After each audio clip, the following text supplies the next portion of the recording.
성령의 충만함 속에서 우리 성도들의 기도로 주님의 나라가 확장되는 것을 직접 목격하는 우리 되기를 바랍니다. 오늘 말씀, 오늘 내게 오시는 하나님의 이름은 이라는 제목으로 말씀 전하도록 하겠습니다. 고대로부터 이름은 대단히 중요한 역할을 합니다. 이름을 통해서 나를 증명하기도 했고, 이름을 통해서 그 존재의 설명이 가능하기 때문입니다. 사람만이 아니라 사물, 공산품, 회사, 그리고 교회 이름도 굉장히 중요합니다. 제가 어디 가서 아침빛교회 목사입니다라고 소개하면 거의 대부분의 분들이 아침빛교회요? 물어요. 교회 이름이 참 좋다고. 그러면서 이제 교회 이름처럼 그렇게 빛나는 교회가 됐으면 좋겠다라고 축복하고 덕담도 더 해주는데, 한 번 더 묻는다라는 건 익숙하지 않기 때문에, 또 특별하기 때문에 잘 기억해 준다는 얘기잖아요. 그러니까 이름은 대단히 중요합니다. 이름을 어떻게 짓느냐. 우리는 어쩌면 이름으로 만나고 이름으로 관계하고 있는지도 모릅니다. 만약 우리에게 이름이 없다면 나를 또 대화 중에 설명하는데 참 어려움을 겪을 거예요. 예를 들면 두 사람이 얘기를 하는데 누군가 제3자를 얘기해야 돼. 또 다른 사람을. 이름이 없다면 어떻게 이야기하겠습니까? 걔 있잖아. 머리는 어떻고, 눈은 어떻고, 목소리와 말투는 그렇고, 키는 어떻고, 그러네. 그러면 그 얘기를 들으면 자기가 이해하는 바가 다르면, 그러면 그걸 맞춰가는데 굉장히 어려울 거란 말이죠. 그러고 한참 지난 뒤에야 걔 서로 얘기하는 대상이 같으면 그제서야 비로소 얘기가 되겠지요. 그러나 우리는 이름이 있기 때문에 누군가를 얘기할 때 걔 있잖아 누구, 걔 하면서 쉽게 이야기하게 됩니다. 이름 그만큼 중요합니다. 이름은 나를 설명하기도 하고, 이름은 상대를 이해하는 것이기도 하고, 이름은 내 인격이 담겨 있기도 하고, 이름으로 사람을 부를 수도 있습니다. 제가 예전에 팀으로 목회를 했거든요. 3명의 목사님이 있었어요. 3명의 목사님의 이름이 다 다릅니다. 같을 수가 없겠죠. 저는 정효서 목사고, 그때 현진호 목사님과 황웅식 목사님, 이렇게 셋이서 같이 목회를 했는데, 그때 젊은 청년들이 이렇게 부른 거예요. 정 목사님, 황 목사님, 현 목사님 이렇게 부른 거예요. 그랬는데 이제 현진 목사님이 화가 났어요. 아니, 이름을 두고 정 목사, 현 목사, 황 목사 이렇게 부르면 어떻게 하냐고. 그럼 내가 이제 현진 목사님이 그렇게 부른 청년이 조소연 자매였는데 그렇게 얘기하는 거예요. 그러면 내가 조자매 그러면 좋겠어요? 조자매, 정자매 이러면 좋겠냐고. 이름을 부르라고. 그 다음부터 우리 교회에서는 정효서 목사님 이렇게 전 풀네임을 부르는 그렇게 했습니다만, 이름은 대단히 중요합니다. 성경의 역사 속에서도 이름은 굉장히 중요합니다. 태초의 사람 아담은 창조 세계에 자기에게 하나님께서 보내주신 동물들의 이름을 지어줬어요. 그 이름을 지어주는 것을 통해서 하나님께서 맡기신 사명을 감당했습니다. 이름대로 살았던 가장 분명한 사람이 야곱일 거예요. 야곱이라는 이름의 뜻은 발 뒤꿈치를 잡았다라는 겁니다. 이름을 조금 풀면 속이는 사람이란 얘기예요. 그래서 그 이름대로 야곱은 형을 속이고 아버지를 속이고, 그리고 외삼촌 집에 가서는 자기가 속고, 또 마지막에 자기도 속이고, 그런 삶을 살았습니다. 예수님의 이름은 하나님께서 직접 지어주셨습니다. 주님의 천사가 요셉에게 직접 가르쳐준 이름이에요. 마태복음 1장 21절에 아들을 낳으리니 이름을 예수라 하라. 이는 그가 자기 백성을 그들의 죄에서 구원할 자이심이라 하니라. 그렇습니다. 예수님의 이름을 하나님께서 직접 지어주셨어요. 자기 백성을 구원할 자라고. 그리고 예수님은 그 이름 그대로 우리를 구원하여 주셨습니다. 우리와 함께 하시는 여호와 하나님께서 우리를 구원하신다. 그 이름 그대로 우리를 구원하신 분이 예수님입니다. 모세는 어떤 이름을 가지고 있습니까? 모세는 건져냄을 받았다라는 이름을 받았습니다. 이 이름은 모세의 어머니든지 혹은 하나님이든지 성령님이든지 그렇게 이름을 받은 것이 아니라 바로의 딸 공주가 모세의 이름을 지어줬습니다. 출애굽기 2장 10절에 그 아이가 자라매 바로의 딸에게로 데려가니 그가 그의 아들이 되니라. 그가 그의 이름을 모세라 하여 이르되 이는 내가 그를 물에서 건져내었음이라. 바로의 딸이 모세를 물에서 건져냈다 이거예요. 그래서 내가 물에서 건져냈다. 그 이름이 모세예요. 근데 참 신비한 건 공주에게서 건짐을 받은 모세가 히브리 사람들 이스라엘 백성을 건져내는 지도자가 됐다라는 거. 이건 하나님의 놀라운 신비이기도 하고 하나님의 위트이기도 합니다. 그런데 이 건져냄을 받았다라는 뜻의 모세가 하나님의 이름을 알려주세요 라고 요청하는 거예요. 13절에 모세가 하나님께 아뢰되 내가 이스라엘 자손에게 가서 이르기를 너희의 조상의 하나님이 나를 너희에게 보내셨다 하면 그들이 내게 묻기를 그의 이름이 무엇이냐 하리니 내가 무엇이라고 그들에게 말하리까? 이스라엘 백성들이 하나님 제가 이스라엘 백성에게 가서 너희의 조상의 하나님이 나를 보냈다라고 말하면 그 백성들이 우리 하나님, 우리 조상의 하나님? 그분이 누군데? 라고 물을 건데 그러니 이름을 알려주십시오 라는 거예요. 이렇게 모세가 하나님 이름을 알려주십시오 라고 요청한 건 하나님께서 모세를 부르시고 내 백성을 이집트에서 구해내라 명령하셨기 때문입니다. 9절과 10절에 이제 가라 이스라엘 자손의 부르짖음이 내게 달하고 애굽 사람이 그들을 괴롭힌 학대도 내가 보았으니 이제 내가 너를 바로에게 보내어 너에게 내 백성 이스라엘 자손을 애굽에서 인도하여 내게 하리라. 하나님이 모세에게 명하셨고 그 명령을 들은 모세가 그럼 제가 가서 하나님을 뭐라고 얘기해야 돼요? 라고 물은 거예요. 그런데 하나님께서 이스라엘 백성을 구해내겠다라고 결심한 이유가 뭐냐? 이스라엘 백성이 기도했기 때문입니다. 9절에 이제 가라 이스라엘 자손의 부르짖음이 내게 달하고 이스라엘 백성의 부르짖음이 내게 달했다. 이스라엘 백성이 나를 향해서 부르짖었다. 이스라엘 백성이 기도했다. 그래서 내가 듣고 이제 구해줄 거야 라는 말이에요. 여러분 이스라엘 백성의 역사를 보면 창세기 그리고 출애굽기 나오잖아요. 창세기의 마지막이 어떻게 되는가 하면 요셉 때문에 야곱의 70명의 자녀가 이집트에 들어갑니다. 그리고 야곱이 죽기 전에 요셉을 축복합니다. 그리고 자신의 자녀들을 축복합니다.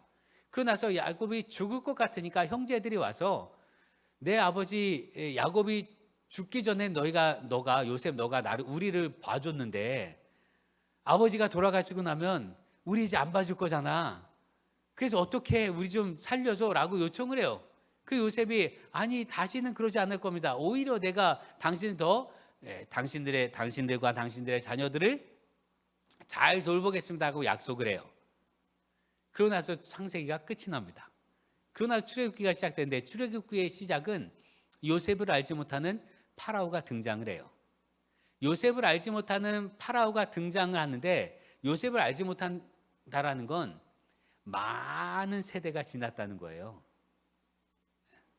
많은 세대. 요셉과 함께 있었던 파라오가 죽고 그 다음에 그 아들이 됐겠죠?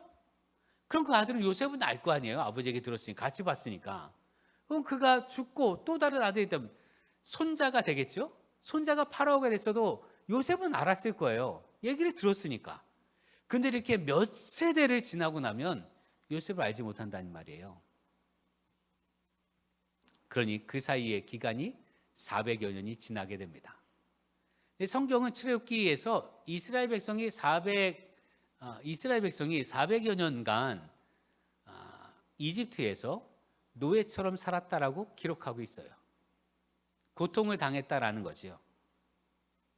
그럼 우리가 이렇게 묻습니다. 하나님, 왜 이스라엘 백성이 400여 년 동안 이집트에서 노예처럼 고통을 당하는데 왜 그동안 침묵하셨습니까? 왜 그동안은 이스라엘 백성을 돌보지 않으신 거예요? 이렇게 우리가 물을 수 있다 이거예요. 아니 이스라엘 백성이 400여 년 동안 이집트에서 노예 생활을 했다고 하는데 이스라엘의 하나님이라고 하면 그 전에 구해 주셔야지. 왜 이렇게 오래 걸렸어요? 라고 물을 수 있잖아요. 혹은 이스라엘 백성들이 이집트에서 노예 생활 한동안 계속 하나님께 기도했을 텐데 왜 400년이 지난 이제서야 응답하십니까? 라고 물을 수 있을 터인데, 그러나 정반대입니다. 이스라엘 백성이 이집트에서 살아가는 동안 하나님을 잊어버렸어요. 그들이 이스라엘 백성들이 이집트에서 사는 동안 하나님 없이도 이집트의 풍요, 나일강의 풍요를 같이 누렸단 말이지요. 그들의 고백은 뭡니까? 우리가 이집트 사람 가마 곁에서 고기를 구워 먹었던, 가마 곁에서 고기를 얻어 먹었던 그때가 그립다라고 할 만큼 풍요를 누렸단 말이지요. 그러다가 요셉을 알지 못하는 파라오가 등장을 하고 이스라엘 백성들의 고난이 더 가중해지고 더 힘겨워지니까 그제서야 하나님을 찾았다는 거예요. 400여 년 동안 하나님 없이도 살 것처럼 여겼던 사람들이 드디어 극심한 고난을 당하니까, 이 고난이 너무나 힘겨우니까 그제서야 비로소 하나님을 찾았다는 거예요. 그제서야 비로소 하나님을 부르짖었다는 얘기입니다. 그런데 놀라운 건 이스라엘 백성들은 400년 만에 하나님을 찾았는데 하나님은 마치 이 백성이 언제 나를 찾나, 언제 나를 부르나 기다렸던 것처럼 그들이 하나님께 기도하자마자 마치 기다리신 것처럼 응답하셨다는 것, 그것이 놀라운 은혜이지요. 출애굽기 2장 25절에는 이렇게 말합니다. 하나님이 이스라엘 자손을 돌보셨고 하나님이 그들을 기억하셨더라. 그렇습니다. 하나님 우리에게도 이렇게 응답하십니다. 내가 오랫동안 하나님을 잊었다 할지라도 지금 하나님을 찾으면 하나님은 응답하십니다. 그 기간이 1년이든 2년이든 5년이든 10년이든 혹은 자기 인생의 전체가 되었든 관계없이 하나님을 찾으면 하나님 응답하십니다. 혹은 임종 전에라도 주님을 영접하면 구원받습니다. 이것이 하나님의 은혜입니다. 이집트의 노예로 살던 이스라엘 백성들이 하나님께 기도합니다. 출애굽기 2장 23절에 여러 해 후에 애굽 왕은 죽었고 이스라엘 자손은 고된 노동으로 말미암아 탄식하며 부르짖으니 그 고된 노동으로 말미암아 부르짖는 소리가 하나님께 상달된지라. 이스라엘 백성들이 어떻게 기도했을까? 누구에게 기도했을까? 이스라엘 백성은요, 하나님을 이해하는 데 있어서 자신들의 조상의 하나님으로 이해했어요. 모세가 하나님의 이름을 물을 때 이렇게 묻잖아요. 모세가 하나님께 아뢰되 내가 이스라엘 자손에게 가서 이르기를 너희의 조상의 하나님이 나를 너희에게 보내셨다 하면, 그러니까 이스라엘 백성들의 인식 속에 하나님은 자신들의 조상의 하나님이에요. 어떤 조상입니까? 아브라함과 이삭과 야곱의 하나님. 이게 분명한 자기 인식이에요. 그리고 하나님께서도 당신의 이름을 말씀해 주신 이후에 그 다음에 또 말씀하시길 아브라함과 이삭과 야곱의 하나님은 내가 영원히 불리게 될 또 다른 칭호다, 일종의 별명이다 라고 말씀하셔요. 아브라함과 이삭과 야곱의 하나님, 우리 조상의 하나님. 이게 이스라엘 백성들의 인식 속에 있었어요. 이게 이스라엘 백성들의 생각입니다. 늘 이스라엘 백성은 우리 조상의 하나님을 생각했어요. 그런데 우리 조상의 하나님이 어떤 하나님입니까? 아브라함과 이삭과 야곱은 나그네처럼 지냈잖아요. 그들 스스로 입술로 고백하기를 내가 나그네처럼 살았다라고 고백했거든요. 그런데 나그네처럼 살았는데 그들은 어려움을 당하지 않았습니다. 그들은 나그네처럼 살았지만 굶주리지 않았고요. 나그네처럼 살았지만 이방 민족의 공격을 받지 않았어요. 나그네처럼 살았지만 자유했고요. 나그네처럼 살았지만 부유했습니다. 그렇게 돌보신 하나님, 우리 조상을 그렇게 돌보신 하나님, 이게 이스라엘 백성들의 자기 인식이에요. 우리는 하나님이 있는데 우리 조상의 하나님, 아브라함과 이삭과 야곱을 돌보신 하나님, 그 하나님이 우리 하나님입니다. 이게 이스라엘 백성들의 자의식이란 말이죠. 여러분, 우리가 어떤 인식을 갖고 있는지는 대단히 중요합니다. 내가 누구인지, 내가 어떤 보호를 받고 있는지 그 인식을 갖는 건 대단히 중요한 일입니다. 아이들이 자랄 때 자존감이 높은 아이는 말 그대로 어떤 어려움을 만나도 거뜬히 이겨냅니다. 그런데 아이의 자존감은 어떻게 형성됩니까? 부모 때문에 형성됩니다. 이제 아이를 곧 낳게 될 아이는요,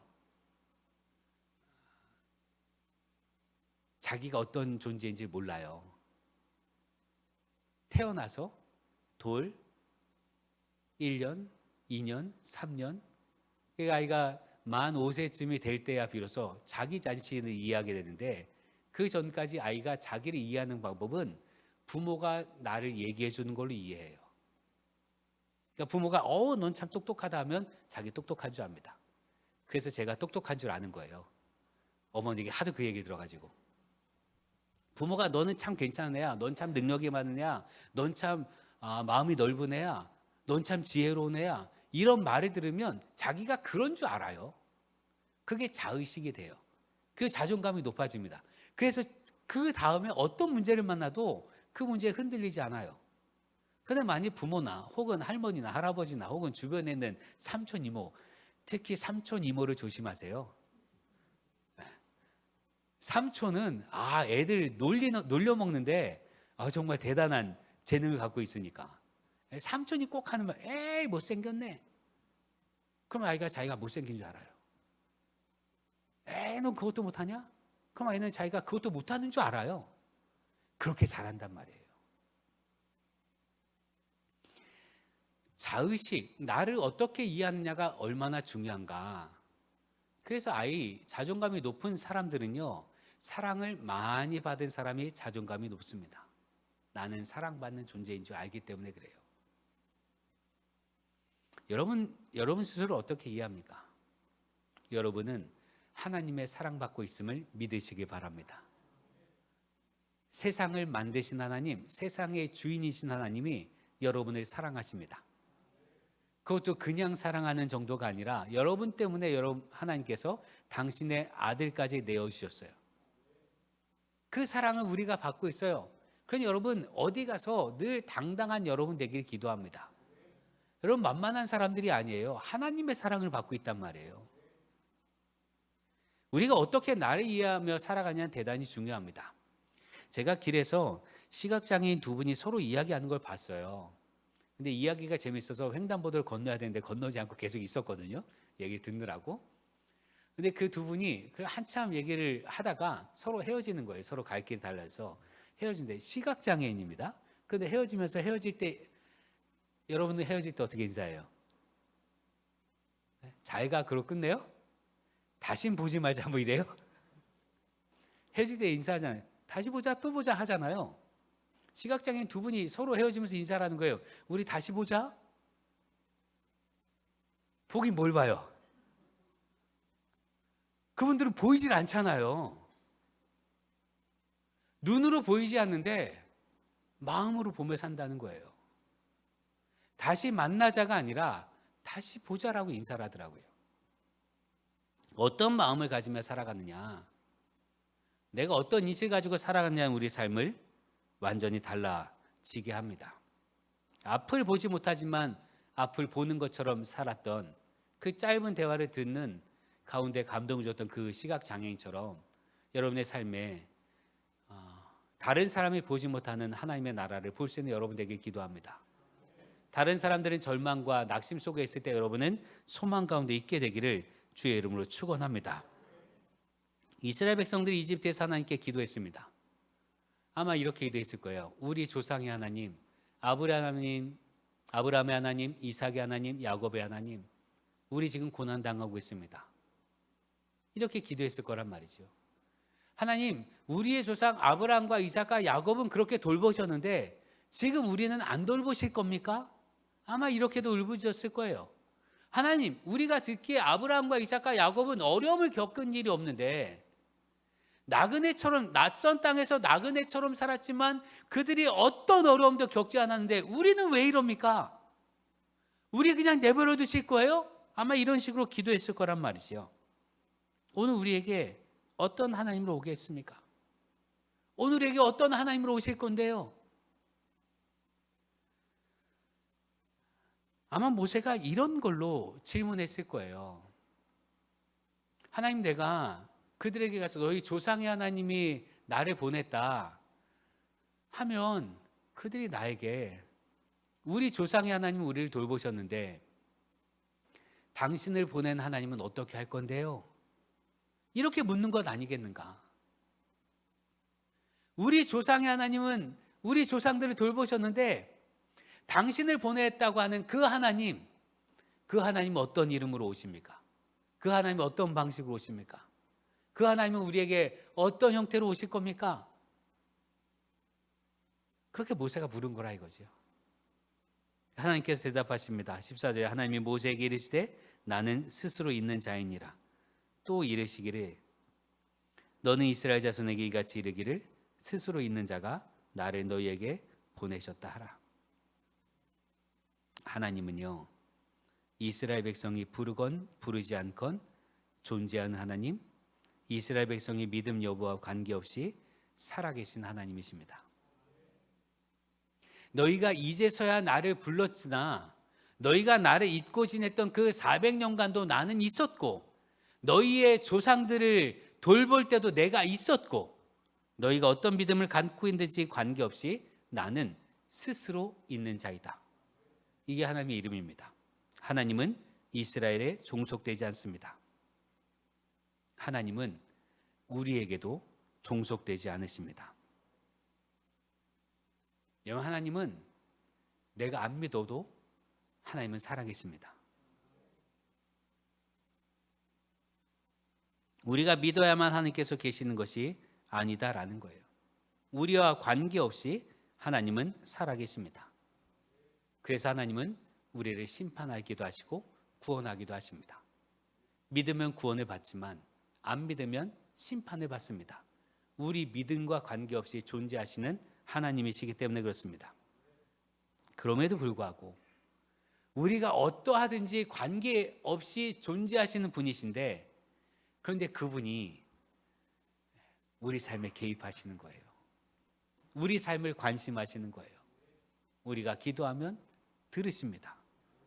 이 하나님의 은혜가 우리 가운데 있음을 믿으시기 바랍니다. 여러분, 우리는 날마다 하나님을 체험하며 살지요. 어느 때는 무서운 하나님으로 다가오기도 했고요. 어릴 때는 하나님 참 무서웠어요.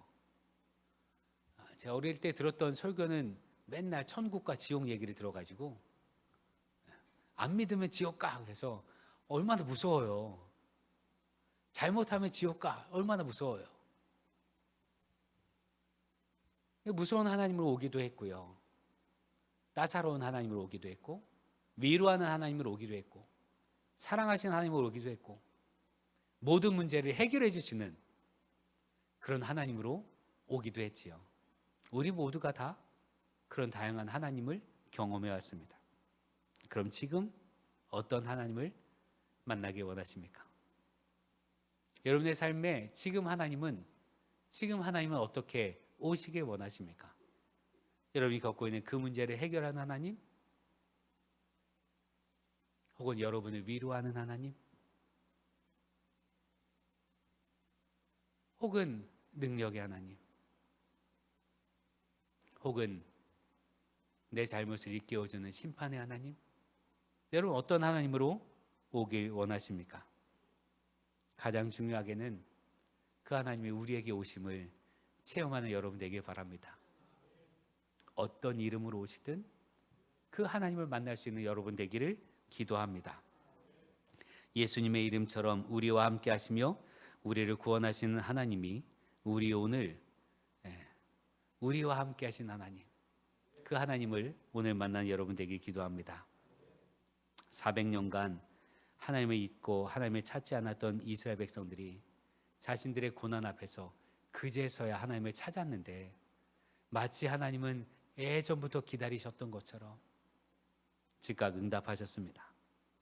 오늘 우리의 기도에도 그렇게 응답하여 주실 줄 믿습니다. 우리의 부르짖음을 외면하지 않으시는 하나님을 믿고 하나님 오늘 우리에게 오시옵소서. 오늘 주님을 찾는 우리, 그래서 우리에게 다가오시는 하나님의 새 이름을 듣는 우리 되기를 기도합니다. 기도하겠습니다.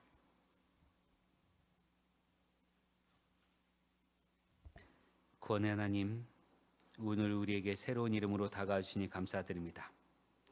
우리가 주님을 만나되 이전에 만날 수 없던 전능자로 만나게 하옵소서. 이전에 알 수 없었던 스스로 계신 완전하신 하나님으로 만나게 하옵소서. 내 믿음의 상태와 관계없이 우리에게 종속되지 않으시는 살아계신 하나님을 믿습니다. 우리를 넘어 계신 하나님께서 우리 기도에 귀 기울여 주시고 우리 부르짖음을 들어주시니 감사드립니다. 오늘 주님을 찾는 우리를 불러 하나님의 능력과 행하심으로 우리를 얽어매는 모든 것으로부터 구원하여 주옵소서. 예수님의 이름으로 기도합니다. 아멘.